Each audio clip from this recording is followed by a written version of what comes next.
दोस्तों एक क्लास में एक टीचर ने पूछा साउंड की स्पीड क्या होती है। पीछे से एक साथी लौंडा बोला मास्टर साहब 5 महीना।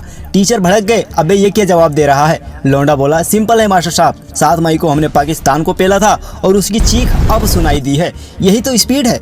मतलब पाकिस्तान की चीखें भी डिले आती हैं, नेटवर्क कवरेज वहाँ कुछ ज़्यादा कमज़ोर है।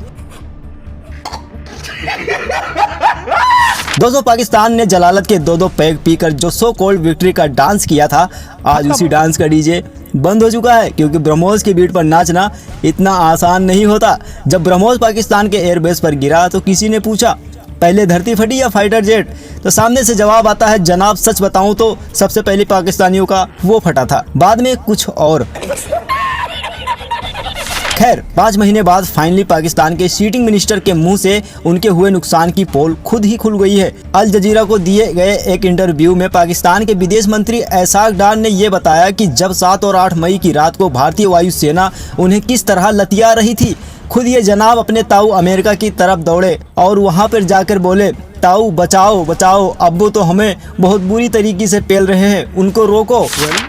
We don't mind, but India has categorically been stating it's a bilateral, so we don't mind bilateral. When we met 25th of July, bilateral meeting myself with Secretary Rubio in Washington, I asked him what happened to the dialogue. Says India says that it is a bilateral issue, we don't. So इसके जवाब में जनाब America के बहादुर मुखिया Donald Trump ने अपने secretary of state Marco Rubio से कहा कि जाकर इंडिया से बात करो, जिसके जवाब में इंडिया ने मार्को रूबियो को जवाब दिया निकल लौड़े, पहली फुर्सत में निकल। भारत ने बहुत तमीज से पाकिस्तान और उसके ताऊ को ये बोल दिया कि ये एक बिलेटरल इशू है और इस पर किसी थर्ड पार्टी का ज्ञान हमको नहीं चाहिए। ऐसाक डार ने यह भी बोला कि जनाब हम तो भारत से बात करना चाहते हैं पर वो बात करने को तैयार ही नहीं। India says that it is a bilateral issue, we don't. So we are not begging for anything. If any country wants dialogue, we are happy, we are welcome. We are peace-loving country. We believe that dialogue is the way forward. But obviously, it takes two to tango. So unless India wishes to have dialogue, we can't force dialogue. We don't wish to force dialogue.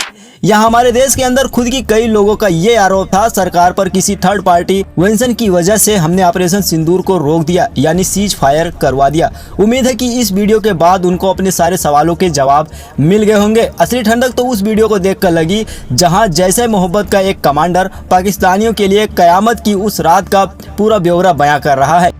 सरहदों के लिए कभी हम दिल्ली से टकराए, कभी हम काबुल में टकराए, कभी हम कंधार से टकराए, सब कुछ कुर्बान करने के बाद 7 मई को बहावलपुर के अंदर मौलाना मसूद अजहर की फैमिली के लोग बहने और बेटे और बच्चे रेजा रेजा हो गए, टुकड़ों में तकसीम हो गए। दरअसल जैसे मोहब्बत का कमांडर मसूद इलियास कश्मीरी स्टेज से ये बता रहा है कि कैसे बहावलपुर में गिरे ब्रह्मोस मिसाइल से मौलाना मसूद अजहर का पूरा परिवार के टुकड़े टुकड़े हो गए। वेल आपको बता दूं इस बार तुम लोग गलत चीज से टकराए हो, उससे जिसको दुनिया इंडियन आर्मी बोलती है। कृपया कमेंट बॉक्स सेक्शन में इंडियन आर्मी के लिए कुछ न कुछ लिख के जरूर जाना। वेल ये सारी बातें इस ओर इशारा करती है कि 2014 से लेकर अब तक चाहे हमारी फॉरेन पॉलिसी हो या हमारा रवैया, दोनों में एक बड़ा चेंज आया है। इतना बड़ा कि अब यूरोपियन देशों को भी बदले हुए भारत की तपिश झुलसा रही है। एक टाइम पर हमको अपने नीचे मानने वाले रेसिस्ट माइंडसेट के लोगों को आज ये दिख रहा है कि भारत अपनी नॉन अलाइनमेंट वाली नीति के साथ चलते चलते अपने फायदे के लिए कैसे डिसीजन ले लेती है।